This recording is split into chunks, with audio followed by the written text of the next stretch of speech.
Bom dia, professores, como foram de Páscoa. Nós estamos aqui hoje na primeira sessão de perguntas e respostas do Papo de Professor, né? E vamos então ler as primeiras perguntas, principalmente as perguntas mais votadas para a resposta do dia.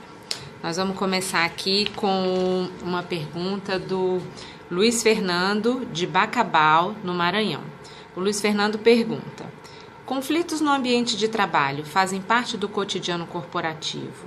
Muitos desses conflitos ocorrem por divergências de opiniões, sendo que muitas vezes as opiniões divergem em função das visões diferentes entre as gerações. Como você avalia o tema? Como eu tinha dito já no vídeo de abertura para vocês, o conflito eu avalio ele sempre como uma questão muito saudável, seja ela dentro de sala ou dentro das empresas, porque o conflito ele remete a posições inicialmente divergentes, mas que podem, se somadas e se houver, claro, desejo e necessidade das partes de se ouvir e de aprender solidariamente um com o outro. Então, o conflito ele pode ser motivador de um repensar, de um rever, de um processo de crescimento. Então, as visões divergentes, elas podem ser divergentes inicialmente, à primeira vista. Mas se você tem aí um interlocutor que ajude a ouvir um pouco esses dois lados, esse interlocutor pode ajudar as pessoas que estão aí em oposição, que estão em conflito, a se ouvir, a enxergar o ponto de vista do parceiro, do companheiro de trabalho e transformar aquela divergência numa possibilidade de crescimento e de aprendizagem para os dois. E também para a empresa, porque cada ponto de vista vai trazer os seus pontos positivos e os seus pontos negativos. E isso provavelmente vai ser avaliado nesse coletivo aí, nos 2 ou 3 que se opunham e nesse interlocutor que está fazendo a leitura dessas opiniões, né? Então, eu avalio sempre como um conflito como sendo uma coisa bastante positiva e bastante saudável. É claro que ele tem que ser tratado como uma possibilidade de crescimento e não como uma coisa que venha a ser prejudicial à equipe, né? Ele não pode ser escondido e nem negado. Ele tem que ser trabalhado coletivamente para que as respostas, enfim, que são dadas a esse conflito venham a ser utilizadas, venham a ser transformadas numa possibilidade de crescimento e de aprendizagem do grupo que está ali divergindo. A segunda questão é do Ademar de Porto Velho, Rondônia. Ele me pergunta: o programa Jovem Aprendiz, o que fazer para aumentar os índices de inserção e aproveitamento dos jovens no mercado de trabalho, já que 70% dos participantes não demonstram nenhum interesse no programa, na aprendizagem e no futuro deles? A gente está sendo muito determinista quando a gente diz assim, 70% deles não se interessam. A gente precisa, de fato, escutar um pouco mais essa juventude e quais são os seus interesses. Quando a gente faz um projeto para o futuro, quando a gente faz um planejamento, a gente para escutar, a gente para ouvir. E esses jovens, mesmo nas classes mais populares, com menos acesso à tecnologia, eles têm um desejo muito grande em algumas profissões. Eles enxergam alguns trabalhos, né, algumas carreiras, algumas possibilidades como um desejo, como um sonho.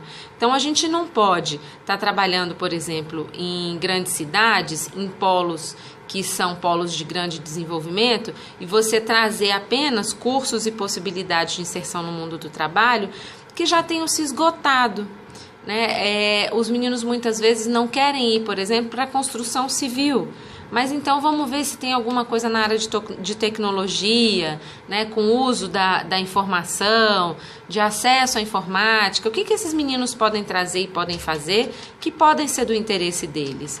Ou mesmo o próprio acesso à construção civil. Como é que eles conseguem enxergar aquela profissão de forma que aquilo atenda aos interesses dele?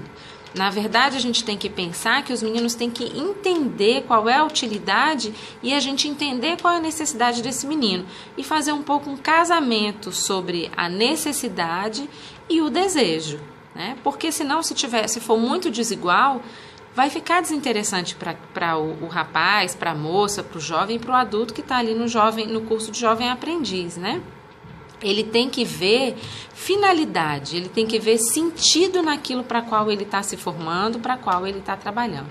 Se ele não enxergar esse sentido, de fato vai haver o desinteresse. Assim como nós, adultos, que já estamos inseridos no mundo do trabalho, se a gente não vê sentido naquilo que a gente faz, aquilo se torna absolutamente desinteressante para nós. Então a gente tem que pensar que esse adulto, que esse jovem que está em formação, ele não difere de nós, ele não é diferente de nós. Se ele não enxerga sentido, se ele não enxerga desejo naquilo, aquilo vai se tornar desinteressante. Então, é escutar um pouco mais esse jovem que está em sala, esse adulto que está em sala de aula e, a partir do desejo, do interesse dele, fazer esse casamento com o que é possível e com o que é necessário e o seu sonho que está por trás, dando fundamento e incentivo para que esse menino possa continuar. A Fabiana de Goiás pergunta aqui para mim: se o professor abrange mais o método de competências em sala de aula, os baby boomers ou os geração X ficam impacientes com dinâmicas e perguntas. Se o professor passa mais conteúdo, mais conhecimento, os Y quase dormem. Como conciliar isso, já que as turmas são heterogêneas? Como conciliar? Você não vai ter um ponto exatamente de satisfação absoluta de todo mundo, né? Mas a gente tem que aprender a trabalhar também com a insatisfação. O que é interessante é que você torne as suas aulas o mais equilibradas possível, para que você possa atender os dois grupos de pessoas, tanto os baby boomers quanto os X, quanto os Y. Porque o que acontece? Tanto os baby boomers e os X vão aprender com fazer, com aprender fazendo, com colocar a mão na massa, quanto os Y vão aprender com conteúdo. Uma coisa não vive sem a outra, a teoria não vive sem a prática e a prática não vive sem a teoria. Elas se subsidiam, elas se reforçam, elas se complementam. Então, na verdade, o que se deve fazer é buscar o máximo de equilíbrio possível. E aí você vai vendo o que é de atividade de interesse das gerações e vai introduzindo cada vez mais um ou outro aspecto, mais prática, mais teoria ou de acordo com a atividade. Uma atividade pode exigir um envolvimento de maior mão na massa, de maior praticidade, de maior fazer, e num outro momento aquela mesma atividade ela exige um momento de maior reflexão, de você pensar sobre aquilo que foi feito ou pensar sobre aquilo que você vai precisar fazer.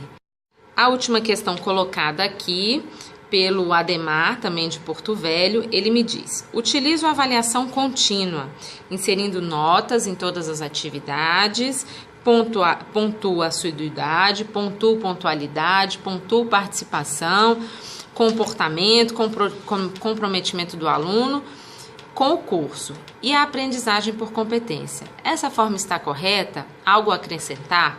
A gente tem que sempre entender que o ponto de vista de um palestrante, de quem fala, é apenas um ponto de vista. Então, a meu ver, você está correto. Você está pontuando cada uma das questões que são colocadas ali no cotidiano da sala de aula. Participação, pontualidade, assiduidade, interesse, né, envolvimento. E o que você faz para melhorar? A gente sempre tem questões que a gente pode melhorar e que a gente pode acrescentar na nossa sala de aula. Nesse caso, é você buscar sempre que possível escutar o seu aluno. Né? Vocês gostaram de atividade X?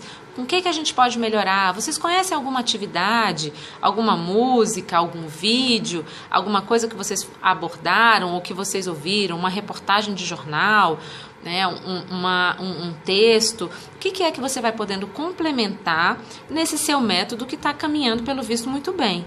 Quer dizer, provavelmente você é um professor muito bem quisto, muito querido na sua sala de aula, né?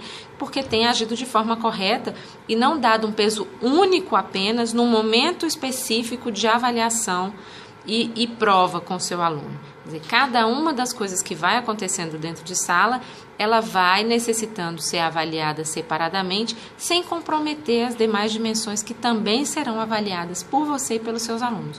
Uma questão muito interessante também é a questão da autoavaliação, que é quando o aluno consegue se ver, consegue fazer um julgamento, um autojulgamento sobre qual é de fato o comprometimento dele e o envolvimento dele em sala de aula.